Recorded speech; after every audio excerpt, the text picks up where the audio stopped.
Hey les bambins, j'espère que vous allez bien, en tout cas moi ça va nickel. On se retrouve aujourd'hui pour une nouvelle vidéo sur la Première Ligue, la 14e journée qui va se dérouler donc en plein milieu de semaine entre le 3 et le 5 décembre. Les 10 matchs que j'analyse pour vous sont les suivants: Ipswich Town contre Crystal Palace, Leicester contre West Ham, Everton contre Wolverhampton, Manchester City contre Nottingham Forest, Newcastle contre Liverpool, très beau match, Southampton contre Chelsea, un autre très gros match, Arsenal contre Manchester United, Aston Villa qui reçoit Brentford, Fulham contre Brighton et enfin Bournemouth contre Tottenham. Donc n'hésitez pas à venir nous rejoindre sur le site VIP et les réseaux sociaux, tout est à l'écran et en description. N'hésitez surtout pas à mettre vos pronostics, vos critiques positives ou négatives, votre petit pouce qui va bien pour faire monter la vidéo le plus haut possible et n'oubliez pas de vous abonner. On est au-delà des 18 700, merci encore. On jette un coup d'œil au classement où Liverpool caracolant en tête. Ils sont actuellement avec 34 points. Ils ont 9 points d'avance sur un duo londonien Arsenal-Chelsea qui sont donc 2e et 3e, 4e Brighton avec 23 unités à égalité avec Manchester City qui continue à dégringoler, mais on va y revenir. On regardera les 3 dernières équipes qui sont pour l'instant relégables. 18e Wolverhampton avec 9 unités, 19e Ipswich Town avec le même nombre de points mais avec un goal average légèrement inférieur et dernier Southampton avec seulement 5 petits points et une seule victoire pour l'instant. Et on attaque par la première rencontre, Ipswich Town contre Crystal Palace. Ipswich Town est 19e alors que Crystal Palace est 17e. Les deux équipes sont égalité de points. Ipswich Town n'a gagné qu'une seule victoire. C'était à Tottenham lors d'un match où ils ont surpris beaucoup de monde. Depuis, ils ont fait 2 matchs nuls à la maison contre Leicester et contre Manchester United lors du premier match d'Amorim. Et ils se sont inclinés 2 fois à l'extérieur à Brentford et à Nottingham Forest lors du dernier week-end. Ils vont jouer contre une équipe de Crystal Palace qui ne gagne pas beaucoup plus, qui n'a gagné qu'une seule fois, c'était en League Cup en plus contre Aston Villa. Mais depuis 3 partages de points en Première Ligue et une seule défaite, mais c'était à la maison contre Fulham. Ils n'ont donc pas gagné en championnat depuis la réception de Tottenham, c'était le 27 octobre. Et sur cette rencontre, je verrai Ipswich faire match nul à la maison, un but partout. Et je verrai le away no bet et le match nul remboursé, c'est victoire de Crystal Palace à l'extérieur qui est pour moi légèrement favori et une cote à 1,99. On poursuit avec Leicester City contre West Ham United. Leicester est promu cette saison. Ils n'ont passé qu'une saison en Championship, mais pour ce que l'on voit depuis le début donc de cet exercice, ils n'ont que 10 points et sont en train de galérer. Ils ont eu ces derniers temps en plus beaucoup de défaites, 4 sur les 5 derniers matchs. Le seul partage de points était contre un autre promu, Ipswich. Ils ont quand même pris beaucoup de buts contre Chelsea, contre Brentford et 2 fois à Manchester United où ils ont encaissé 8 réalisations, que ce soit en League Cup ou en Première Ligue. Ils n'ont pour l'instant gagné qu'une seule fois à la maison, c'était contre Bournemouth le 5 octobre. Ils vont recevoir une équipe de West Ham qui est très irrégulière, qui a été capable de battre Newcastle chez lui et également récupérer une victoire très importante contre Manchester United. C'était le 27 octobre avant le changement d'entraîneur. Pour ce qui est des contre-performances, ils en ont eu 2 grosses contre Nottingham où ils ont pris 3-0 début novembre et là ils viennent de perdre à la maison 5-2 contre Arsenal, un score déjà acquis à la mi-temps. Heureusement, ils ont mis les barbelés pour éviter de prendre une raclée historique. Mais contre les Gunners, rappelons qu'ils avaient perdu 6-0 la saison dernière, donc ils ont quasiment eu le même naufrage cette année, sauf qu'ils ont marqué à 2 reprises. Mon pronostic sera une victoire de West Ham 2-1 en déplacement, avec les 2 équipes qui marquent quand même, et une cote à 1,57. Et on continue avec Everton contre Wolverhampton, 2 équipes en bas du classement. Les Toffees sont 15e alors que les Wolves sont 18e. Mais la dynamique est plutôt côté Wolverhampton, même s'ils ont perdu ce week-end contre Bournemouth à la maison 4-2. Ils avaient réussi à étrier Fulham, à battre Southampton et à faire des matchs nuls contre Brighton et contre Crystal Palace, leur permettant de sortir momentanément de la crise et de la zone de relégable. Donc cette défaite contre Bournemouth les a replongés dans la zone rouge. Ils vont jouer contre Everton qui de leur côté ne gagne plus depuis 5 rencontres. Ils se sont inclinés contre Southampton et contre Manchester United 4-0 pour la première d'Amorim, le coach portugais à Old Trafford. Ils ont par contre accroché 3 équipes, Fulham, West Ham et Brentford, permettant de voir qu'ils peuvent être solides certaines fois. D'où mon pronostic qui verra un but partout et je verrai le home no bet et le match nul remboursé, ces victoires des Toffees à la maison avec une cote à 1,82. Et on continue avec les Citizens qui reçoivent Nottingham Forest. Les deux équipes n'ont qu'un point d'écart. Qui l'eût cru en début de saison où City enchaînait les gros succès alors que Nottingham était quand même prévu pour plus jouer pour la relégation ou pour le maintien. En tout cas, Nottingham fait de très bons résultats. Ils avaient réussi à s'imposer contre des équipes comme Leicester, contre West Ham et également contre Ipswich le week-end dernier. Malheureusement pour eux, ils ont quand même des trous d'air comme contre Newcastle ou contre Arsenal où ils ont pris 6 buts dernièrement, début novembre. En tout cas, ils peuvent se targuer d'être la seule équipe qui a battu Liverpool dans son antre à Anfield Road 1-0. C'était une énorme surprise, cela confirmait leur très bon début de saison. Ils vont jouer contre une équipe de Manchester City qui ne s'en sort plus. Guardiola a été prolongé, mais depuis 7 rencontres, ils ne connaissent plus la victoire. Ils ont même été rejoints contre Feyenoord Rotterdam lors de la dernière journée de Champions League, où ils menaient 3-0 à la 75e minute et ils ont pris 3 buts sur des énormes erreurs défensives. Cela a continué d'ailleurs contre les Reds de Liverpool, où ils ont perdu 2-0. Ils ont enchaîné sur les 5 derniers matchs de Première Ligue 4 défaites. Leur dernière victoire était d'ailleurs en début de série, c'était contre Southampton le 26 octobre. C'était d'ailleurs leur dernier succès. Ils ne s'en sortent pas mieux en C1 où ils viennent d'enchaîner des contre-performances comme au Sporting du Portugal où ils ont été triés 4-1 et donc contre les Bataves du Feyenoord faisant 3 buts partout.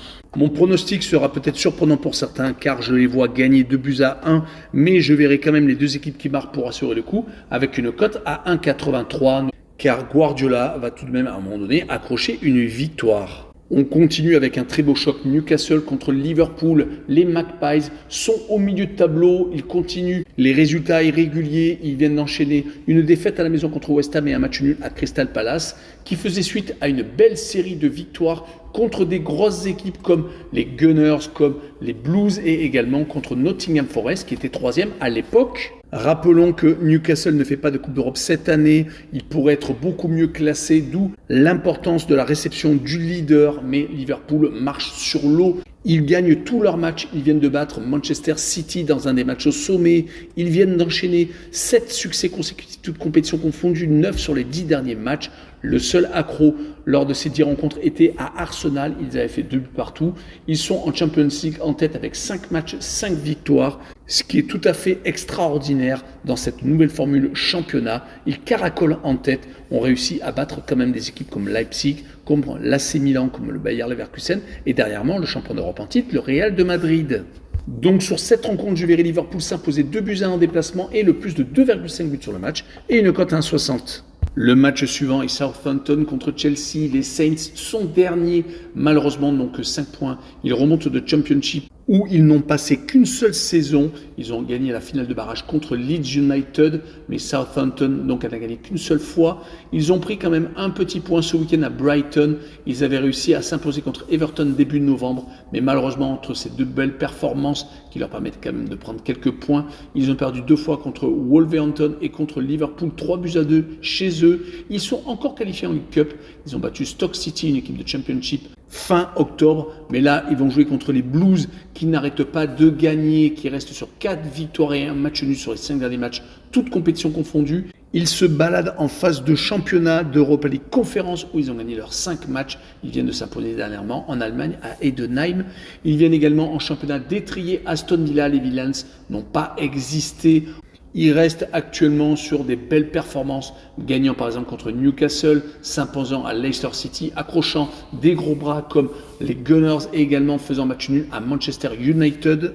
Donc vous l'aurez compris, les Blues sont dans le coup, certes. Ils ont beaucoup de retard sur Liverpool, 9 exactement, mais quand même, ils sont sur le podium et pour l'instant qualifiables pour la prochaine C1. Sur cette rencontre, je verrai une victoire de Chelsea 3-1 en déplacement avec les Blues qui marquent le plus de 2 buts sur la rencontre et une cote à 1,53. On continue avec un très gros choc entre Arsenal et Manchester United. Les Gunners sont seconds à 9 points du premier. Ils viennent de redresser la barre après le retour de certaines absences qui avaient été longues, dont Odegaard, qui est en train de redonner de l'allant offensif, d'où les 5 buts marqués à West Ham, les 5 buts marqués au Portugal contre le Sporting du Portugal en C1 et également le 3 buts mis contre Nottingham Forest. Donc 13 buts marqués sur les 3 derniers matchs, toutes compétitions confondues. En C1, ils ont 10 points sur 15 possibles. Ils sont donc bien partis pour se qualifier pour les barrages, voire même directement pour les huitièmes de finale. Ils vont donc espérer prendre les 3 points contre Manchester United qui a changé d'entraîneur. Excite Ten Hag et rentrer donc d'Amorim, le champion en titre du Portugal avec le Sporting et qui a pour l'instant une victoire et un match nul. La victoire était à la maison contre Everton et le match nul a été à Ipswich Town. Ils espèrent bien entendu accrocher un gros bras. N'oublions pas tout de même que malgré la 9e place au classement, les Red Devils n'ont perdu qu'une seule fois sur les 10 derniers matchs, toutes compétitions confondues, mais ils ont fait beaucoup trop de partage de points. La seule défaite était contre le leader actuellement, Liverpool.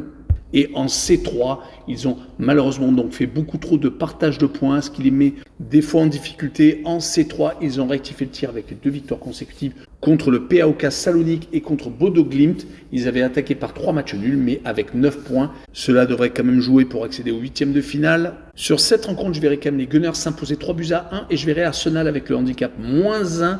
Il faudrait donc qu'ils gagnent par 2 buts d'écart et une cote à 1,71. S'il n'y a qu'un seul but d'écart, la cote est remboursée. Et on continue avec Aston Villa contre Brentford. Aston Villa est 12e. Il ne devrait pas être à ce niveau car c'est une équipe quand même qui participe à la Champions League, qui a été pendant très longtemps en tête, ne prenant pas de but en plus, battant le Bayern de Munich donc dans cette C1 nouvelle formule. Mais malheureusement, ils ont perdu au club de Bruges et ils viennent de faire 0-0 contre la Juventus. Ils ont tout de même encore 10 points et sont très bien classés. Mais c'est plutôt en première ligue que cela est catastrophique car depuis 5 rencontres, ils ne gagnent plus. On fait 2 partages de points contre Bournemouth et contre Crystal Palace et ont perdu à 3 reprises, à chaque fois à l'extérieur, même si les déplacements étaient très gros à Tottenham, à Liverpool et à Chelsea. En tout cas, ils vont recevoir Brentford qui de son côté est juste au-dessus d'eux avec 1 point d'avance, mais à la 8e place. Ils ont enchaîné beaucoup de très bons résultats à la maison. Si on voit leurs 5 dernières réceptions d'ailleurs, c'est 4 victoires et 1 match nul et beaucoup de buts marqués. Au-dessus de 3 buts marqués, du côté par contre des déplacements, ce n'est pas la même chose. Ils n'ont pas réussi à s'imposer depuis très longtemps. C'était en mai dernier à Bournemouth, depuis malheureusement ces 5 défaites et un petit partage de points. Le seul point positif, c'est que c'était lors du dernier déplacement justement à Everton 0-0. Mon pronostic sera quand même une victoire des Villains 2-1, mais je verrai la combinaison double chance 1N et plus de 1,5 buts sur le match avec une cote 1,45. Poursuivons avec Fulham contre Brighton. Fulham est, comme d'habitude, au milieu de tableau, à la 10e place, mais pas si loin que ça des places européennes. Ils n'ont que 4 points de retard, par exemple, sur Manchester City, qui est 5e. Du côté de Brighton, par contre, c'est plutôt intéressant. Ils sont 4e, même s'ils viennent d'enchaîner un match nul à la maison contre Southampton, le dernier. Ils avaient juste avant gagné Manchester City 2-1 et s'étaient imposés 2-1 à Bournemouth. Donc c'est une équipe qui a tendance à être régulière. Rappelons que leur ancien coach était De Zerbi, parti à Marseille et qu'il a été remplacé par un des coachs les plus jeunes des 5 grands championnats, Hürzeler, qui était avant à St. Pauli, qui est monté en Bundesliga. En tout cas, dans le jeu, on ne voit pas trop la différence car ils sont toujours aussi performants et agréables à voir. Leur adversaire du jour est Fulham, chez qui ils vont se déplacer, qui est actuellement sur un match nul à Tottenham, qui avait perdu 4-1 contre Wolverhampton, donc 2 matchs sans victoire, mais qui a été capable de s'imposer contre des équipes très piégeuses comme Crystal Palace ou Brentford. Sur cette rencontre, je verrai quand même un partage de points, un but partout, avec la double chance N2 et une cote 1,64.